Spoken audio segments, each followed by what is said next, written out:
Caught some drama and some bullshit they didn't like. And if they don't like the mood, then we're ready to fly. But this is how we ride, this is how we do.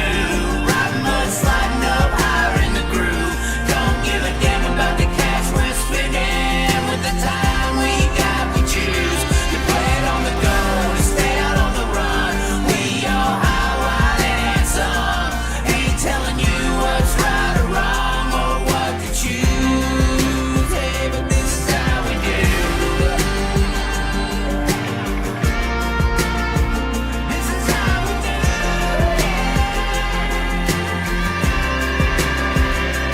This is how we roll. This is how we do. It's not for everybody but the chosen few. And we pray, cause we know that they might not ever come back. But this is how we ride, this is how we do. Riding mud, sliding up higher in the groove. Don't give a damn about the cash we're spending. With the time we got, we choose to play it on the go, to stay out on the run. We all high, wild, and handsome.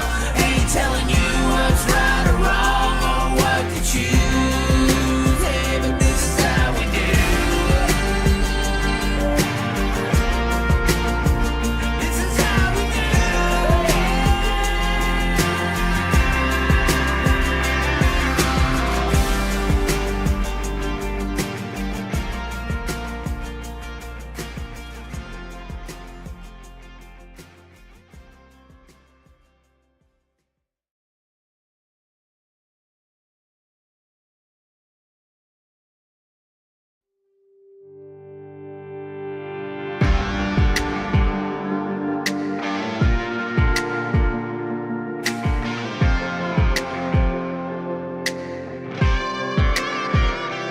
We can ride high, we can ride low.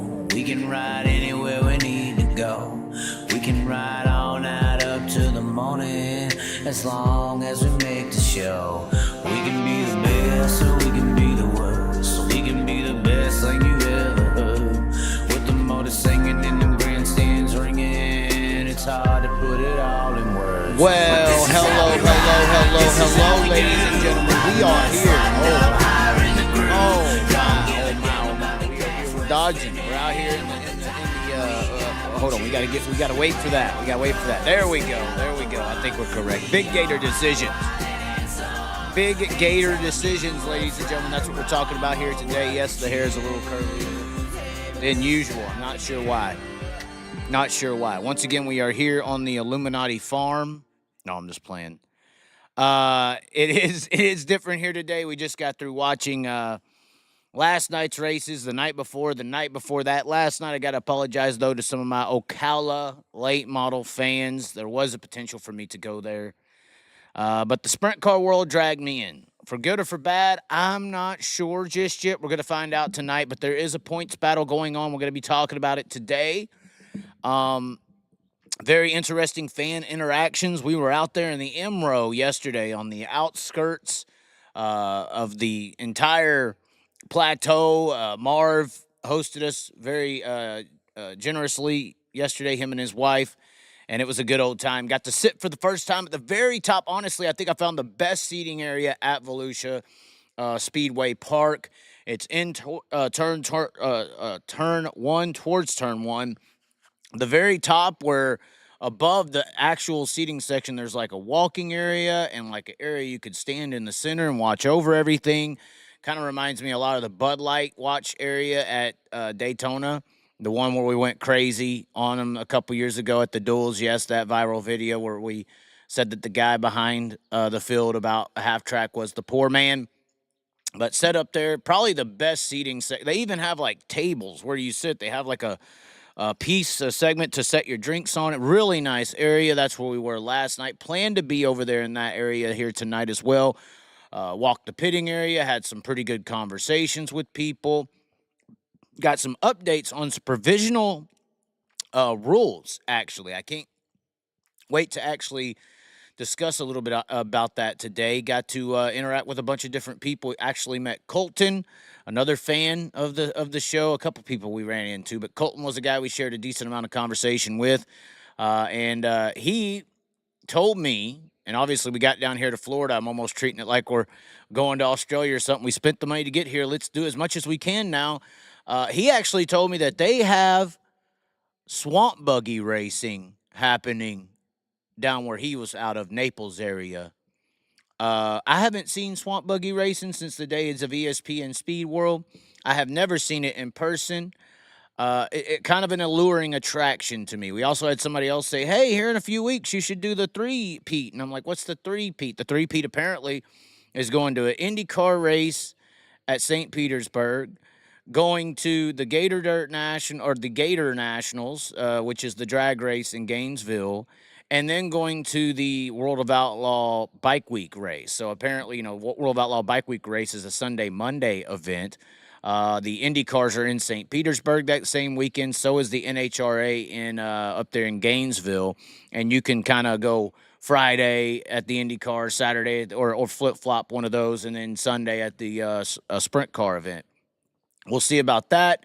I believe the week before that even occurs, you have the Swamp Cabbage 100 down there, big 22,000 to win factory stock race at Hendry County Motorsports Park, the same weekend as Sebring. 24 hours. Never been to Sebring as well. So the trip starting here on the dirt tracks at Volusia or in Volusia, and we'll see if it goes anywhere else after this happens. So interesting things that could occur. Some interesting conversations we did have yesterday about some of the new paint schemes and new cars and cars that look fast and don't look fast anymore. One's going to be Brenham Crouch. We would talk about some other drivers, but we've already talked about them more than they deserve. Obviously, they're not finishing where they want to, so there's no reason to be like, haha, we were right about how overrated or hyped or, what you were, and now you're running where you are right now, and that shows where you're actually supposed to be. But we'll talk about Brenham Crouch, a driver who I think, and even though we can all, here's the deal with Brenham Crouch. Even though myself can be upset about this whole rental ride into a national series deal, and that seems to be not the fact, but the general thought behind Brenham Crouch in the 5. Even though we could be upset about that, it's slowly becoming the status quo of how to get into these national rides. Of course, you heard me and Emerson Axum and Clyde Knipp go into our 40-minute conversation about this. If you haven't, it's on the channel. It was from the other day. And I think it's the destruction, the beginning of the end for the sport, as far as its validity for being a high-level sport. It's definitely going to lean towards the motor. Of course, I've always been told, it's called motorsports, Chaz, not a sport, because the motor costs money to turn, blah, blah, blah. But we're at stage 1 of the destruction when we start leaning towards people being able to purchase their way into a series, period. No other sports don't operate like that. You throw more touchdowns than this guy, you go up. It don't matter who your background is. You're from the trailer park, you're from the ghetto. It don't matter. You're going up because of the skill. That's why these other sports have validity. That's why they can have a professional level of motorsports on their television screens, because they have a proper way of actually rewarding success. So even though we do not like the Brenham Crouch path to a national series, the jury is still out on Brenham Crouch, ladies and gentlemen. The jury is still out. We don't know how good Brenham Crouch could be or can't be or whatever. And I've always said it, a successful motorsport, I think there's room for the guys who can buy their way in there. Obviously, that's how funding gets funneled into the system. But there also needs to be room for the guys who can outdrive everybody. So I don't think one segment should just be thrown out of the window. If we throw out all the people with financial funding, you're getting rid of Gravel, you're getting rid of Macedo, you're getting rid of some really good drivers. I think that the venom in that is when that's the only representatives or the only path to get into a high-level position on the racetrack. That's the problem, because that's where NASCAR is now, and that's how they're self-destructing. We should look at their example and how they did things as the wrong way of going about it. But at the end of the day, the jury, for me, is still out on Brenham Crouch. Last night in the B-Main, for instance, he was tracking down Buddy Kofoid. Okay, it hurts me to say this. Everybody knows because Buddy Kofoid's from that worker side, talent only kind of side. He don't have this huge financial backing. Never really has. All of his success is based on opportunity that his ability has displayed. But Brenham Crouch in the B main last night was literally running down Buddy Kofoid.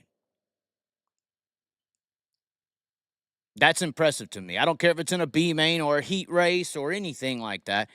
If you got a very highly successful, highly touted driver in front of you and you're able to run them down, that shows you got something. So the jury's still out on Brenham Crouch. Now, the reason I'm bringing up Brenham Crouch is one of the people I was sitting with. They're interested in this. And I'm not going to say one way or another because it could be a negative thing, but he is sponsored by a whiskey brand. And is he of age of 20, over the age of 21 or older? Because in other, this fan was saying, at least, this is not me saying that, he said in other sports you can't do that. You have to be of age to be sponsored by an of age brand. I don't know if this is fact or what, or if it's CJB and all that, but just curious. Making that point. But jury's still out on Brenham Crouch. I was impressed by what I saw on the B main last night when he ran down Kofoid. Speaking of Kofoid, man, you destroyed all my underdog bets. I don't know who's been following me on underdog. By the way, we did hit on a bet like that, or a bet last night. We're going to get to that. We're just talking right now about our general experience last night before we get into the topics. We got four topics we're coming up with here soon, and it's going to involve David Gravel and Kyle Larson. A little bit of Bell, but not really. Very impressed, though, by Christopher Bell. But jury's still out on Brenham Crouch. Speaking of Buddy Kofoid, what the hell are you doing? Or Roth Motorsports, what the hell are you doing?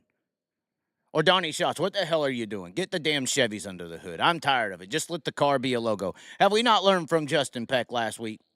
Justin Peck swept the 360 week with Chevys under the hood, even though he had a Ford logo on the car. Get over here, he throws a Ford under the 26 routine ride, and where's he at? I mean, if TRD wants to sponsor a car, let it just be on the car. Let it look like Horizon Whiskey or whatever. The Crouch. Just let it be you're sponsored. You're promoting. No matter what is under this hood, it's not like you have headlight identification. There's not headlights identification with these sprint cars. You can't have a different nose that looks like a Camaro or a Camry. Just throw a damn Chevy under the hood and go out there and win the damn race. That's how you're going to get the most exposure for Ford, for Toyota. I mean, what are we doing here?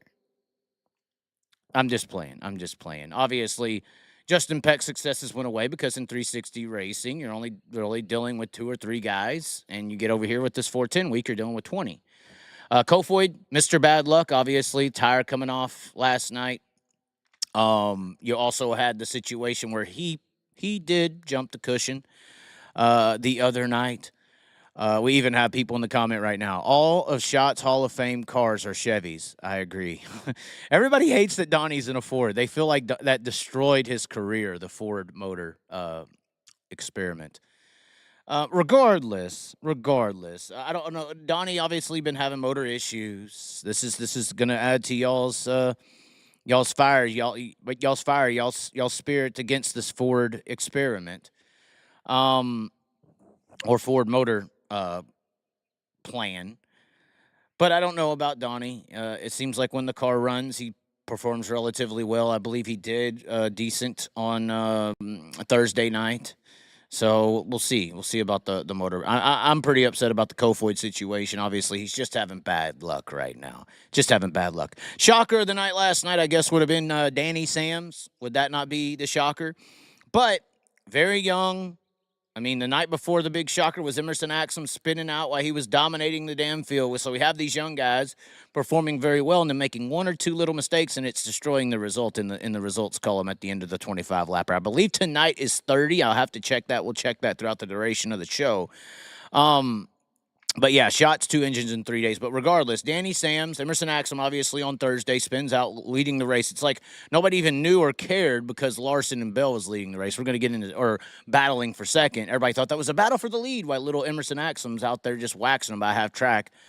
But you did kind of tell last night the inexperience with Danny Sams. Somebody pointed this out to me. You know, you could tell who the high limit in the world of I believe it was actually Marv. You could tell who the high limit and World Outlaw drivers were when they got to lap traffic. Danny Sams, obviously, or honestly, in my opinion, looked like one of the fastest damn race cars on the racetrack. Of course, if Danny Sams wins last night, it should have been a bigger cheer in the crowd than Larson or Bell winning, although we know it won't, but that's a whole nother issue. Your local from Florida winning a World Outlaw race, when the has that happened? But I don't know why people weren't cheering for that. But regardless,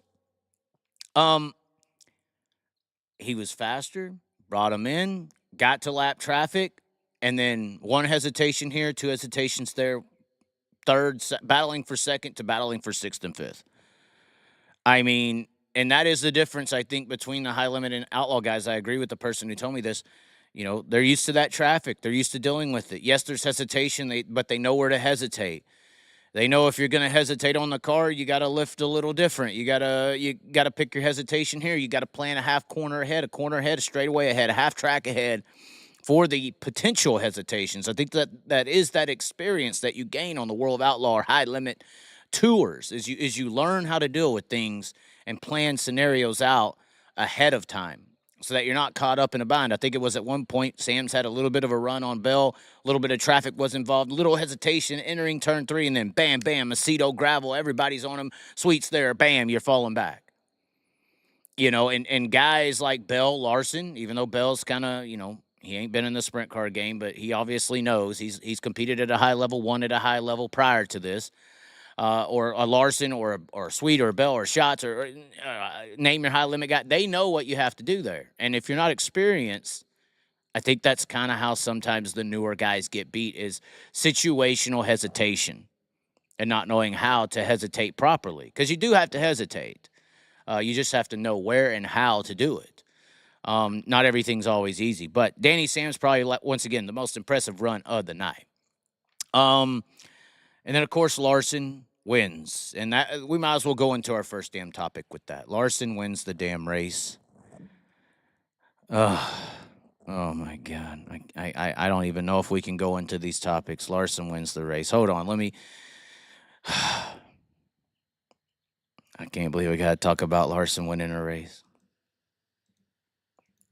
We did win our bet last night, by the way. We did a crossbreed bet. I wanted to at least say something nice.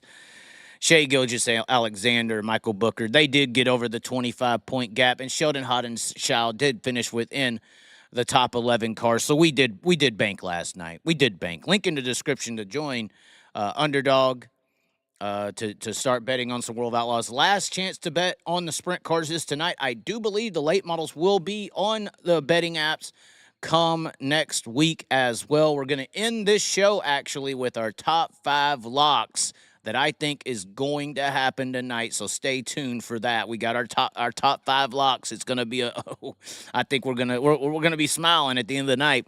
But this is the bet that actually hit last night.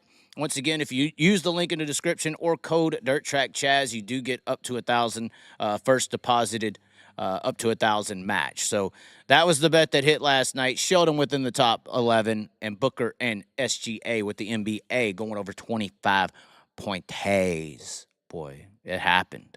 It happened. But what else happened was Kyle won the damn race. And now that sets up this big Gator final. Look at this. This is the Trader, the big trophy.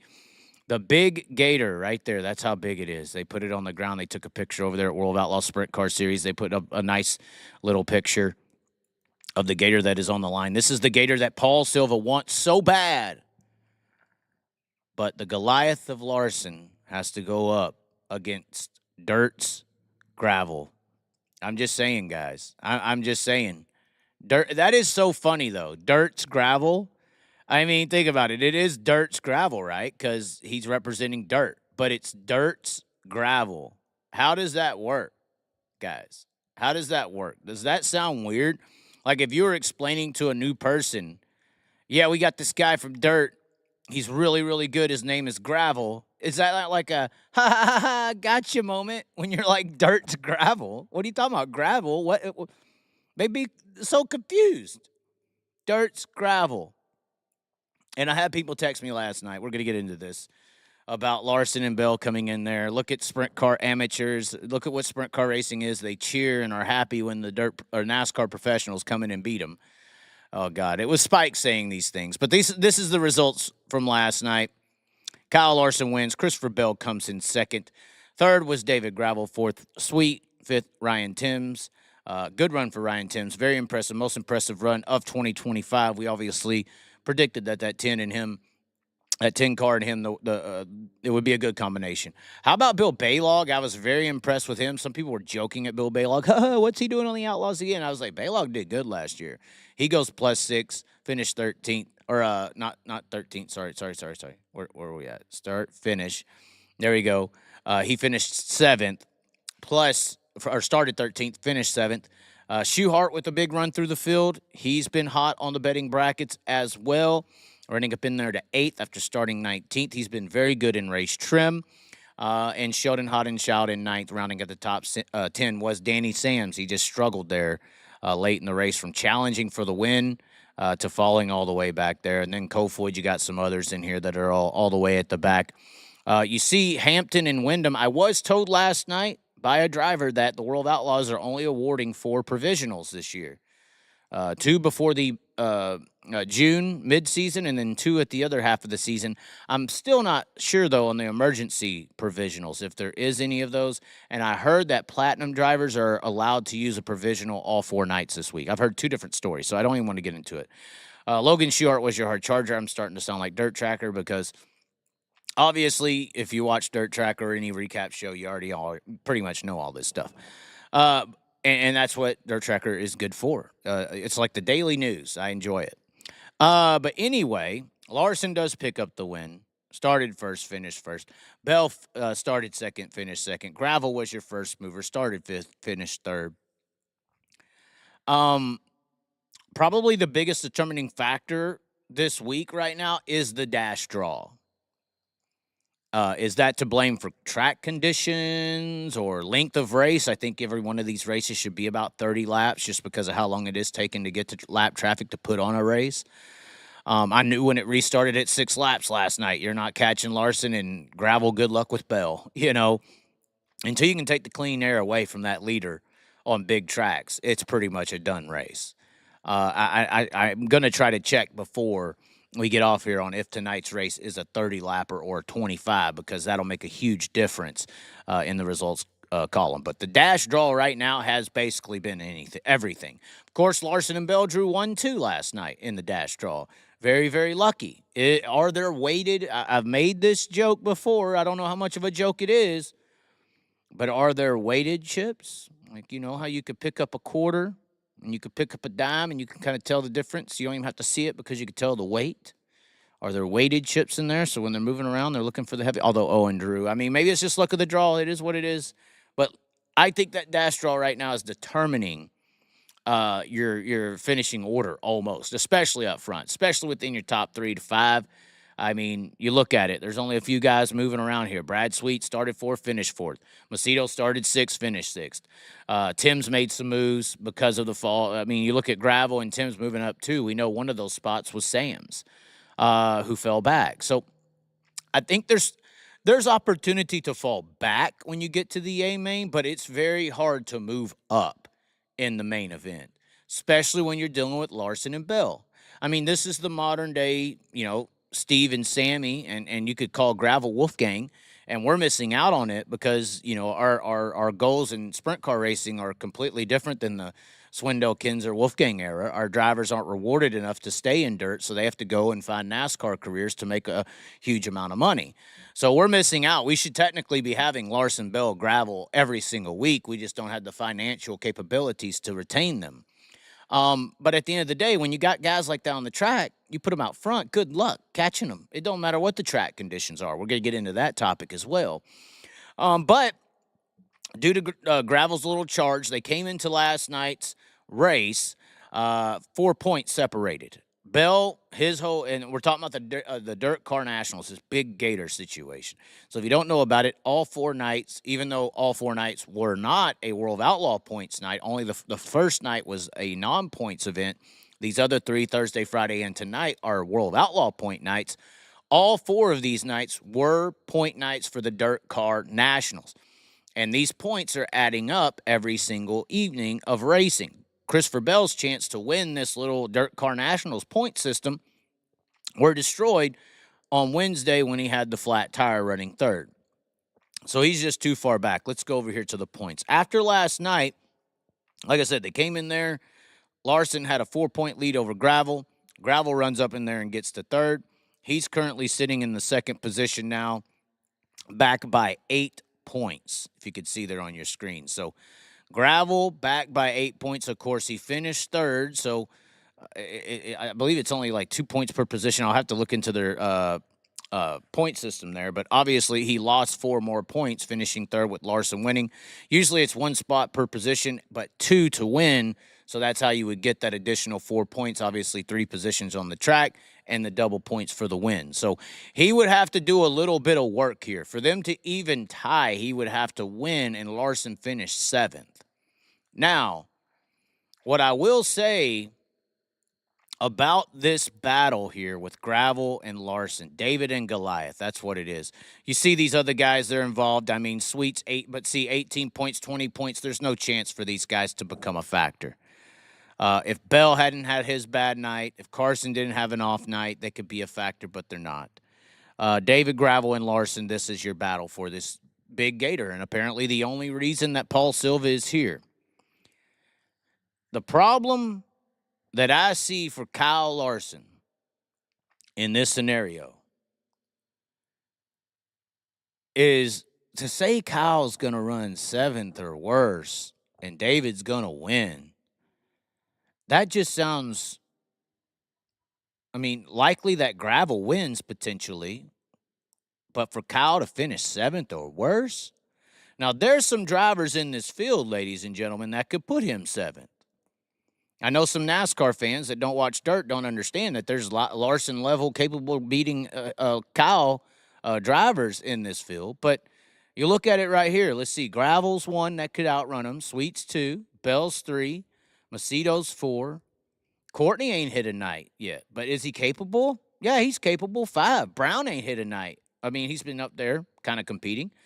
But he's kind of fell throughout the fields at some times. But, I mean, Brown's been running good enough. That's 6. Shott's been running good enough. That's 7. Peck, what happened? He could turn it around tonight. There's 8. Sheldon, you never know. There's 9. Kofoid, there's 10. Mackery, there's another one. You never freaking know. Selzy has been probably the biggest disappointment to start. No disrespect, Gio. I love you. You're a great guy and everything, but You are probably just as pissed as I am at how bad your season has started here with Gio Selzy. But there's about 10 guys just off the fly looking through here. Cole Macedo, God, he's had a bad opener as well. But there's about 10 guys right off the get-go that, logistically could outrun Larson tonight, where you just need 7 of them. Now, the other kicker here, to me, at least, is you don't necessarily have to outrun Kyle. And there was almost an instance last night with lap traffic spinning out, causing a caution, but Kyle is usually due for a mistake at some point. At some point, Kyle's usually due for a mistake at some point or another. And we ain't seen that. It's been very clean so far. His lines have been perfect. But usually Kyle has a mistake every now and then, and sometimes that mistake can just be a flat tire, not even his fault. Luck just sometimes goes his way. And based on the betting odds tonight, we're going to get into that. I think that could be the night tonight. So, it's interesting for Kyle here. If he runs, there's a chance he'll finish outside the top 7. Or 7th or worst. A 7th place finish in Gravel winning is a tie technically, but to finish 8th or worst in Gravel win it, highly unlikely because he's that damn badass, guys. He is just that good. But if he has a flat tire, David ain't even got to win. If he has one of these Kyle Larson, what happened deals happen, then David's legitimately got a for sure shot to take home the win here. And that's the only reason Bell ain't here. Tire comes apart on Bell. That's the only reason he's not competing. That's why he's sitting back here behind Shoehart and Sweet, which Sweet's been extremely consistent. Three features, 3 top 5s, so extremely consistent for the 49. Looking good for him this year. and a really good mixture of high limit World Outlaw drivers throughout your top 10 there. I mean, you got Shots, Outlaw, Brown, and Outlier, Tim's an Outlier, but then you got High Limit, Outlaws, Outlier, Outlaws, High Limit, Outlier, High Limit. So it's pretty fair right now, I would say, as far as High Limit versus Outlaws is concerned. But Macedo picking up the first night, Bell, Larson. I feel like, especially after talking to Cody last night, Jacobs with the 2-car, I feel like that David is due to win tonight. So I think David is going to pick up the victory. It'll kind of be up to Larson's luck. Now, once again, we get to that dash draw. I'm telling you right now, guys, Kyle Larson, Bell, really don't matter who you are. You go out to that dash draw and you pull a 7 or an 8. You're behind the 8 ball more than you can understand. Even if you are Kyle Larson or Christopher Bell, you pull a 7 or an 8. You're gravel. You're any of these guys. You pull a 7 or 8 in that dash draw, with how the track's been this week, you're in trouble. There's no hope for you. So it'll be interesting to see what happens tonight. But technically, for these two people to tie, there needs to be 8 positions separating the two. If David Gravel does win, they would tie if Kyle Larson finishes 7th. But it's an 8-point gap.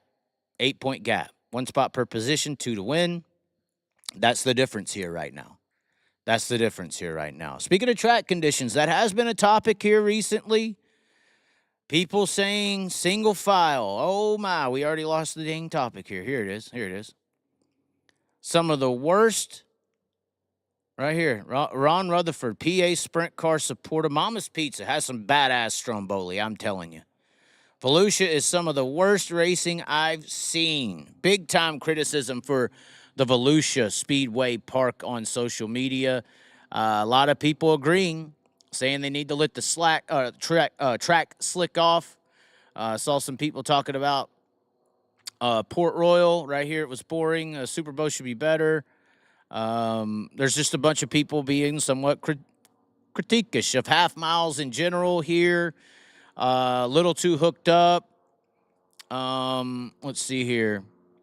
Yeah, too much track work. Better. Somebody said better than Port or the Grove. So there's a lot of different comments on this subject of track conditions. Those in the chat will be there right after we talk about this topic. But guys, this is at the end of the day, this is Volusia.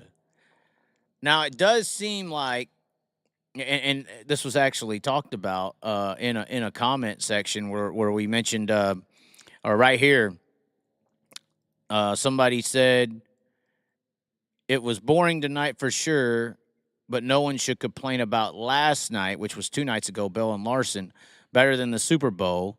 Ron Rutherford came in here and said, last night's race sucked too. Only reason people think it was a good race is because 2 of the most badass drivers, Larson and Bell, went at it for 2 laps. I said, right, so what's important? He said, what do you mean? I said, if the majority considers Bell and Larson and Bell racing one another as a good race, then what's important?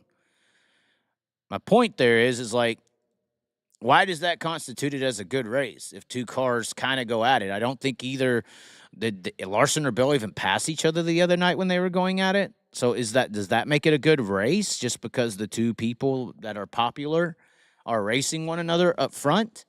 Is that what constitutes a good race? And what constitutes a good race track? I do think that they are over farming it. I think they would rather have single file, run the cushion, slider line racing than the track rubbering up and popping tires. I do, however, think that most half miles, Port Royal, Williams Grove, whatever, Knoxville, all of them, have to slick off to an ice rink surface for it to become entertaining motorsports sprint car racing action. That's just what has to happen. Last night, they got as close as they could by altering the modifieds from 2-2-2 features to 3-3, so they didn't have to work the track. But it still needs to get higher to really put on some racing, to see that year when Shots comes from the back to the front, to get to that degree of excitement Volusia really has to slick off, get to the wall, slow down extremely for guys to be able to move around on it. Or you need to just, like I said, go 30 laps or something and make sure that the leaders get to traffic, or you're just not going to have a race. We kind of had a little bit of a race getting after it when they got to traffic last night. We had a pretty good long green flag run, I believe, from pretty much the beginning to lap 19, I think. Yeah, 6 to go, I believe, is when that last caution came out.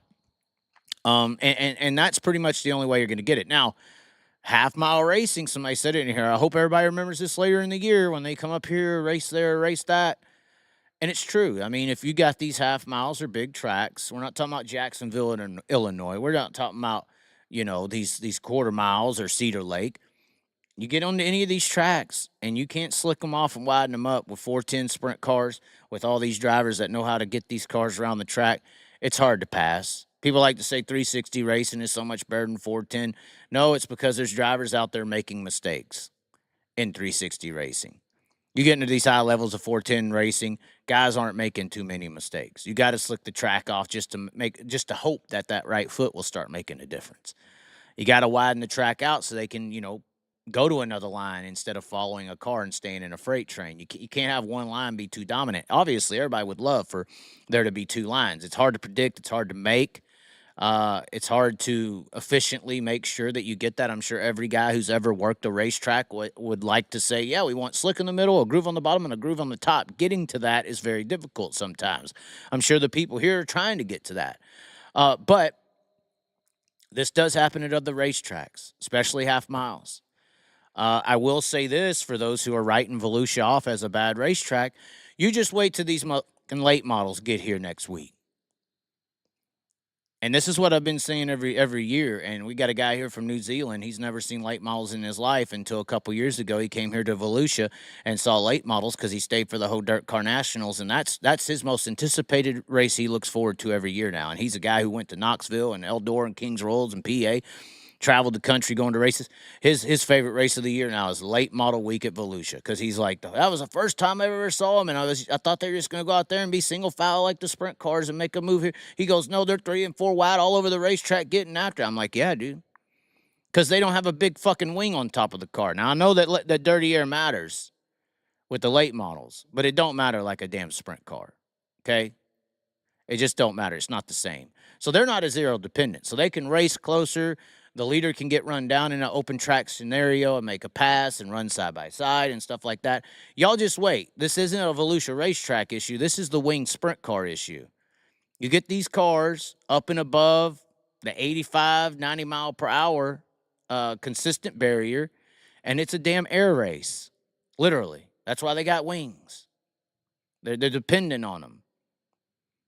So that's the bigger issue with the track. You could have threw late models on that track last night, 24 of them, and you would have had a 3-4 wide fucking race storm. It would have been one of the best races you could ever watch on a dirt racing facility. It's not the track, it's the cars. And some people like to call the drivers prima donna, but these vehicles are prima donna. The vehicle is a prima donna vehicle. It has to have, on bigger tracks especially, prima donna, perfect racing track conditions to truly be able to put on a great race. It don't matter about the drivers. It's these cars. That's just what it is. Now, they can be very exciting race cars, I think, on quarter miles and 1/3 and 3/8. That's just me. And even those tracks have to slick off. There's quarter miles up in South Dakota that are very one-laned because they can't slick the track off. The car itself is a prima donna. It needs perfect track conditions to actually display a good race. I'm not hating on sprint cars, probably my favorite race car in the world, but I have to be a realistic person about it. That's just what it is. Port Royal, y'all love that? Oh, yeah, what about that rubber down event? What about this time? What about that time? Y'all's track goes shitty too, because the race car needs it. The race car needs that glass surface, not the drivers. They're probably upset when they can't race on the damn racetrack because they are hindered by the capabilities of the race car, not the racetrack. I think more people need to start understanding that. Then maybe the car can develop and we can make it better through the race car. But regardless, at the end of the day, this is what I see with Volusia. It is what it is. Yes, we could all want more, better, perfect track conditions. It sucks that people do classify it as a good race if Kyle Larson races Christopher Bell, and that's all that happens. There was some people that moved up through the field, but the camera ain't on that. So, I mean, maybe if Ron Rutherford was here instead of watching it, I don't know if he was here, I'm not sure, you could see some good racing for 10th, but obviously up front is what matters. The battle for the lead is what people want to see. Maybe third or fourth, maybe. Like last night, that little mix-up with Sam's and Macedo and Gravel, that was entertainment. But it was in traffic. You got to get that air away from the leader, from the cars. You got to dirty the air up for everybody for there to be a good race. And that takes about, at a track this size, about 7 to 8 laps for those leaders to get to the back of the field. You know, on a big track, maybe on half-mile tracks, we start more cars. I mean, some people wouldn't like that. The fans would. The fans are supposed to be the main. You're supposed to be pleasing people running the sport. You're supposed to be pleasing the fans more than anybody, not the car owners, not the drivers. It's what the fans want, the actual blood to your body. So it's extremely important that something gets done. But it is sprint car racing. If you're a sprint car fan, this is the situation that you're going to deal with at a lot of half-mile tracks. That's just what's going to happen. Anyways, down to the final topic of the evening, and that is my top 5 locks. Of course, we've been nailing it sort of on the bets last night. Once again, we had the crossbreed winner here, higher or lower. We got SGA and Booker with the plus 25 and Sheldon finishing 9th. That was a 3.8 times bet. So if you bet $10, you got 38 times or 3 times the money back. Where it's legal. Some people had this. I had a person from PA actually click my link and say, how do I get in there? You got to go to the Underdog site, but I got the states lit up over here. PA is one of the states that is not lit up, but if you're in pretty much every other state, it looks like Louisiana's out, Nevada's out. I believe that's Wyoming. Looks like South Dakota. No, that's Montana. So if you're in South Dakota, North Dakota, Nebraska, Oklahoma, Arkansas, Texas, looks like Illinois is on there too, Minnesota. Iowa is out, unfortunately. Tennessee, it looks like a bunch of these. Georgia, Florida. Obviously, we're here in Florida. We're able to place some bets. Go ahead and click that link in the description or use the code DIRTTRACKCHAZ for your deposit match to utilize as much as you can off of this app. But we do have our top 5 locks for the evening, and this is it. It's a times 3.93 bet. It is David Gravel, and it ties into the David versus Goliath. Gravel, Larson, and Sweet. This was the betting odds when I placed them. They have moved around. I'm not sure on these. I'd have to check on my phone if they've moved around much at all. But these were the odds when I placed the bet. I can go to it right now. You just go to the Underdog app. And some people were having issues on trying to find it. When you go up and you type in the search bar, you should scroll all the way to the right.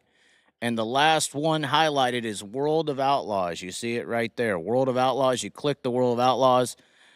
It will load up the trending players, and then you just basically select. You click the players button, and then you scroll, and that's how you pick. Obviously, they've moved the lines a little bit, so y'all might want to take advantage of this. David Gravel, I took advantage of it. He's now sitting at a 2.5 average. They have updated the lines here.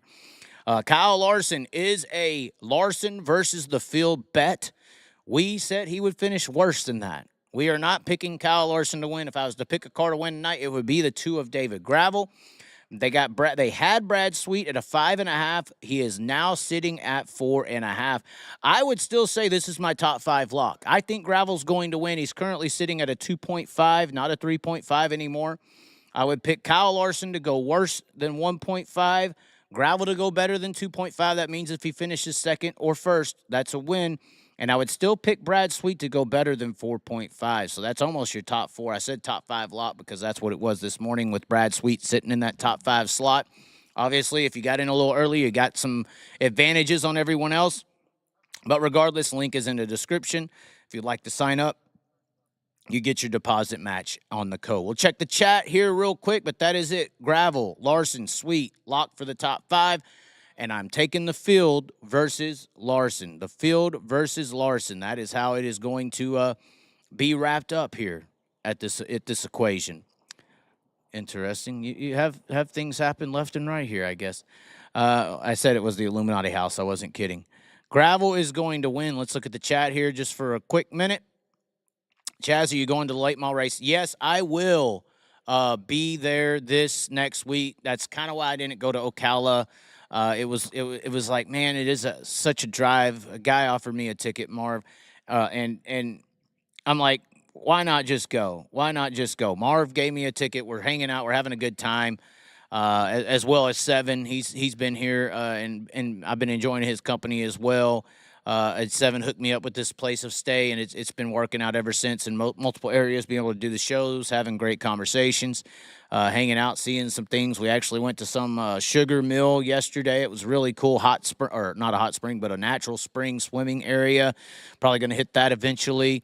RTJ looking strong in the late models early in the season. There's a lot of guys who are strong. RTJ did win last night, but you got to think about it. Davenport won the night, 2 nights prior to that. Moran won a night. So it's mixed up there in the late model world. The heavy hitters have kind of figured things out here recently. So it'll be interesting to see. If you have another upset, I'd like to see Whitener. You know, Mark Whitener, he's been trying to get a damn win here in Florida against these big names for a while. I'd like to see him potentially get one done. He had one all wrapped up a few years ago at Volusia and lost it. But we are going to be here for the late model racing next week. I'm looking forward to it. It'll be a hellacious race. You got the USAC sprint cars as well going to be in town with the late models the first 2 nights. Now, I'm going to try to find, I'm sorry about this. I said I was going to try to find out if tonight's race is 30 laps. It is February 8th. Hold on, let me go back here to the web. And once again, if you got our top 5 picks, those are them right there. Gravel, Larson, Sweet. Larson to lose tonight's race. Gravel and Sweet to be within the top 5. The odds have moved to a 2.5 and a 4.5 for Gravel and Larson. Link in the description to get your deposit match. Regardless, we are looking at the chat right now. This is the event info. I think it's going to be a 30-lap race. We're going to get the answer here, or will they not even tell us? Will they not even tell us? World of Outlaws, you son of a bitches. Look at them. They're not even going to tell us, are they? Lily, let's see here.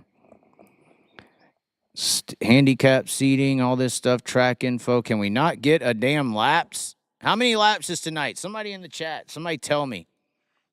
Because I'm not seeing any information here about how many laps are going to be run tonight. It has been 25 the last 2 days. You would think the Saturday, or the last 3 days, you would think the Saturday event, it is 20,000 to win. So you would think that the Saturday event would at least be 30, guys. Can somebody tell me? I can't find anything on their website. Let's see here. I clicked event info for the... Okay, there we go. Let's see here. Still no. It don't look like they're telling us. Can anybody tell us? Is it on their Facebook maybe? Did the World of Outlaws release any information? How about how good Christopher Bell is doing, by the way? Unbelievable to just jump in a car and go. The stars are currently signing. That was 13 minutes ago. 30 laps. So that is the official. I was right. My assumptions were correct. How you like that, you fuckers? 30 laps is the distance. Of course, the UMP Modified Championship feature is going to be running earlier tonight because they don't have the whole 6 features.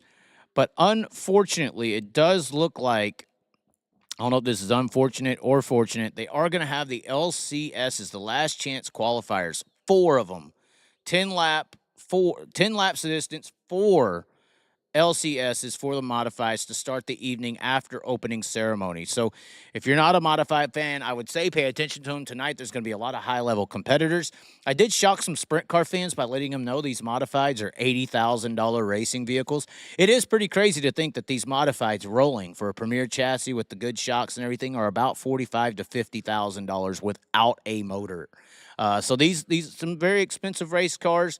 A lot of people will call them wannabe late models. But regardless, that is the schedule right there. So you're going to have your LCSs, 4 of them to start the night, 10 laps the distance in the modifieds.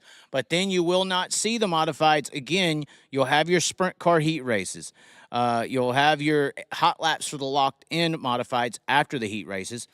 And then you'll have your dash, hold on. You'll have your dash draw for the sprint cars after those cars hot lap. I'm assuming they'll park them on the front straightaway or something. Then you'll have the UMP modified lock-in cars redraw. Then you'll have your C-Main, your Dash, your LCQ, and then the modifieds will run their championship feature. Then they'll have their victory lane, and then the World of Outlaws will have their 30-lap feature. But these features tonight, this modified feature, not going to be anything to sleep on. They're going to be very competitive. But the typical three races fitting these modifieds in going to be a little different tonight as they are opening the night with modified. So that it looks like they're going to have hot laps right after qualifying with the modifieds, and then they're going to have the LCSs to open the show. So you'll probably have from qualifying to the heat races about a solid hour of modified racing action from qualifying to the first heat race in the sprint cars. So that is the difference there. 30 laps. That is the main event. Let's see here. I wonder how the World of Outlaw guys feel when Larson just shows up and smokes them. I mean, I think he feels, and Chase Rodman there with a lie. He's lying. He did the same to the late model guys. Kyle Larson did go to Alltech a few years ago and smoked the fucking field. All right, Chase. But then you don't hear about all the times Kyle Larson got into that late model before he quit running them and got his ass smoked, and he did jump in at Port Royal and win. He's a great race car driver, Chase. I'm not denying this. But the late model driver started handing Kyle his ass over and over after he had that successful breakout year running the late models, and it was successful. He lost some races in there as well. But there towards the end where Kyle quit running the late model, he started getting his ass handed to him. He was running 12th. He was running 8th. He was running 16th. And that's just because of the depth of the field, ladies and gentlemen. Thank you, Alan, for saying 30 laps. I assume 30. That's going to make a big difference tonight, guys. So the track's going to widen out more no matter how they enter the main event. But the 30 laps is going to make a difference tonight. I think with 30 laps, if we would have had that all week, which we should, I think it should be 30 laps. 25 is too quick for the sprint cars there. 30 laps, even though it's a half mile, I think race-wise, the track needs it. It's just too big. And then I would say make this final night 35 or 40. Why not? This is supposed to be some big dirt car nationals. Let's put on a damn show. Let's widen this track out. Larson doesn't race late models anymore. He's scared. He quit late models, and I'd rather see him try to race late models because he has real competition in the late models. This is true, even though you said late models like 3 times in that sentence. Four in your statement there. I think the late model competition got really good. The late model people, they only get better. They don't fall behind. They're used to true competition. I think he jumped in there and was fast, but once they watched him race for a couple months, they caught up very quickly and went back to dominating. They do this all the time. You have Brandon Overton come out in 21 and smoke Davenport or this guy. Then you have the field just start beating Overton. They always learn. They're always getting better and smarter and faster. You can't just stay on top of it for a long time. Maybe it's because they aren't as fun as driving a sprint car. That's my guess. That's potentially true, Chase. I would assume. I think he does have somewhat of he does have less competitors in sprint car racing. Do late models have a more 100%. The thing is, the funding of sprint car racing has not been the same as a sport in its whole than late model racing. Sprint car investors invest into kids trying to become NASCAR drivers. Late model people invest into late model operations. We broke this down the other day. But there's more money in late model racing, more well-funded teams. There's probably 80 to 100 teams that are funded just as good as the best team out there. When you go to the sprint car side of things, you may get 80 or 100 cars to show up for Knoxville, but there's only about 20 to 25 teams, operations, that are funded fully. Like, they have the best motor, the best chassis, the best shock combo, the best this, the best. There's only about 25, I would say, maybe 30 sprint car operations out there with the best of the best all money can buy. That's because our money doesn't get invested. We've been spending $300,000 a year going to midgets. So they've been spending $300,000 a year trying to be Scott Bloomquist. We're chasing Gordon. They were chasing Bloomquist all these years. It's an icon situation. But there is more of a depth in late model racing, bar none. No competition, and it's mainly based in funding. There's more money being funded to the late model industry. Like, I had a big long talk with a driver the other night, and and he was talking about how shitty it was, the start money. And I'm like, yeah, it's kind of bad. I think it was 1,200 or something to start. I was like, most late model guys won't drop the fucking trailer unless it's 2,000 to start the main event, guys. But their operation operates differently. They got more money invested. They got big. It's just a whole nother ecosystem. It's a whole nother financial bracket of what's important. Larson didn't even make the Kings Royal main event last year. Yes, this is true. He gets beat by sprint car guys all the time. That's a fact as well. There are good sprint car drivers. I'm not saying that. But as far as the depth between late models and sprint cars, it's just not there. You got it's hard to explain. So we got on the World of Outlaw side, who's your premier guy? You would say, Gravel, Macedo. Who's on Gravel Macedo's level? Who are you going to throw in there? Maybe Donnie. But there is sort of somewhat of a visual, maybe Kofoy, we could say maybe. And then let's say outside of Macedo and Gravel, you got maybe Shots, maybe one day Selzy, maybe Kofoy, maybe Hodenschild on the right night, maybe. So you got really only about 7 guys total on the Outlaw side who are close to that Macedo Gravel speed. And then on the high limit side, you got Brad that is maybe on their level. You got Rico that's maybe on a Gravel Macedo level. You will say, I would say you could throw Courtney in there and maybe say he's on that level. Brent Marks, he disappeared. Brent Marks is kind of like a Sheldon as far as he could show up one night and destroy him, but consistency is lacking.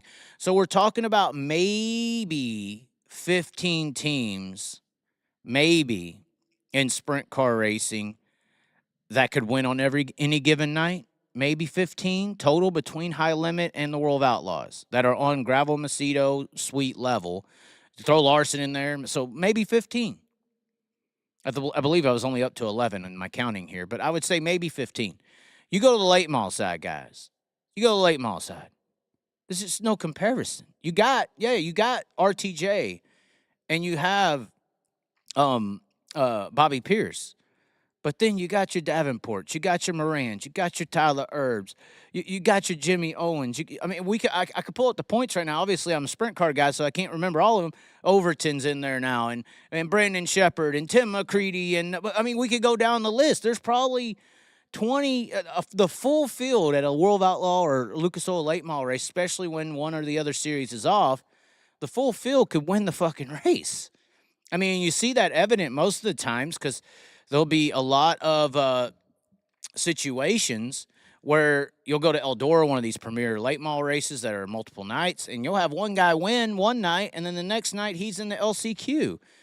He can't even make the main. I'm not saying sprint car racing can't get there, but it's just how the money has been invested in the sport of late model racing for the past 30 years that has made it to where it is. Where would sprint car racing be if you didn't have Tony Stewart and Casey Kane and Ricky Stenhouse providing NASCAR welfare to the sprint car racing industry 10 years ago or 7 years ago? Where would the World of Outlaws have been without Casey Kane Racing and Tony Stewart Racing? Seriously. Weren't they fielding like 5 cars at one point on a tour that brought 12? The late model world's never had to work on NASCAR welfare. And even High Limit, in a sense, is working on NASCAR welfare because maybe they're not doing it financially, but they're doing it marketability-wise with Kyle. So it's just a different... The late model world's a little more self-sufficient in that sense. So I'm not hating on the sprint car. Hopefully the sprint car world could be better. I think the late model world's a good influence of what it could be. But the priorities have to be aligned as well. We can't be... Late model racing ain't trying to find the next up-and-comer to go be Tyler Reddick. They don't take Corey Days. They don't take a guy and build a brand around this guy and then give the brand to somebody else to take with them and to steal our fan base. They don't do that. Sprint car racing's been doing that. Larson and Bell is Davenport and Brandon Shepard.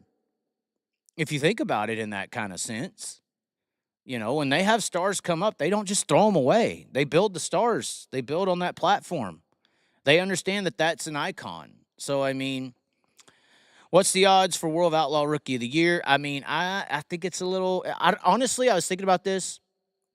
I think the High Limit Rookie of the Year is closer, even though they have less drivers. Chase Randall, Danny Sams, and Cy Lynch. The fourth one slips my mind. But those three right there, I think if you threw those guys on the Outlaw Tour, they could potentially win the Rookie of the Year, especially with how slow it looks like Cole Macedo's off already. And maybe Macedo will get better. And Schoenberg's going to be who Schoenberg is. But I think that Cy Lynch, especially Chase Randall, and especially Danny Sams, could beat both Cole Macedo and Hunter Schoenberg night in and night out over a full season and win Rookie of the Year. Personally, I do think it's Pursley. I mean, they're throwing Pursley. I think that the High Limit rookie class is stronger. I think.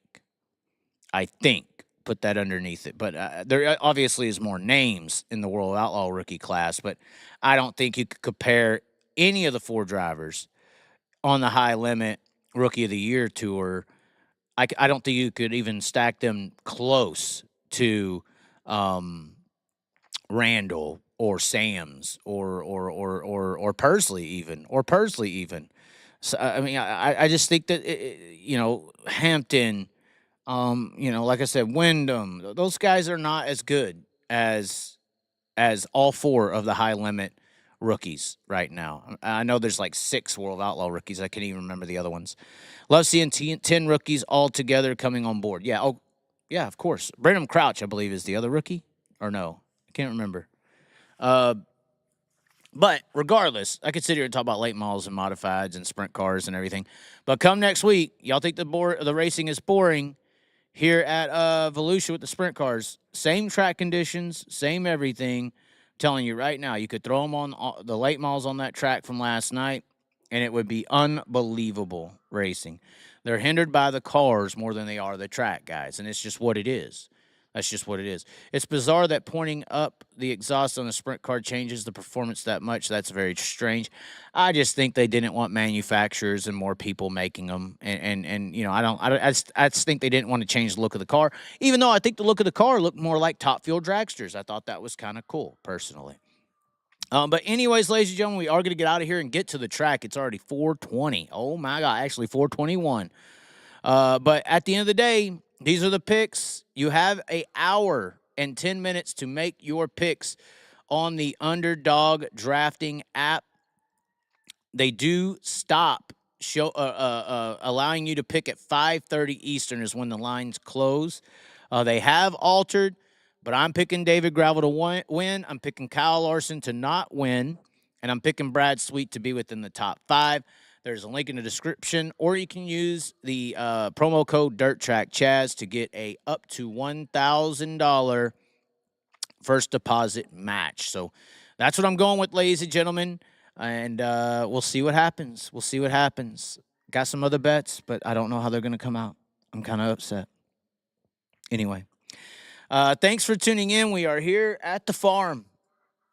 You heard that right, you damn rooster or crowing. But anyways, ladies and gentlemen, thanks for tuning in. Once again, that link in the description for the Underdog. Also, if you want to join the support, get your name down there at the bottom. And obviously, we have repaired our tire, but the rim's fucked up. I'm going to have to file on them. I'm going to file on the state of Virginia. But anyway, like the video, share it around even if you can't join the support. As always, be sure to subscribe, and we will catch you next time. It'll be interesting to see what happens tonight. Is the Kyle Larson mistake coming? And Gravel going to pick up the big Gator that Paul's coming after? We're all about to find out. Thanks for tuning in, ladies and gentlemen. We'll catch you next time.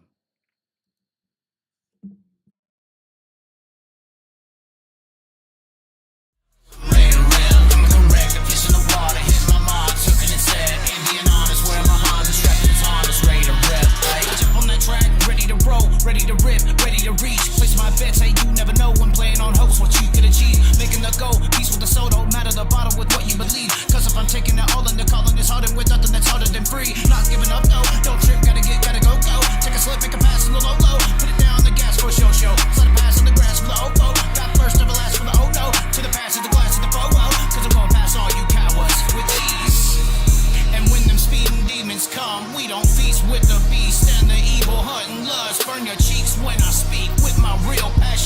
Turning all your tricks against you cause you want it on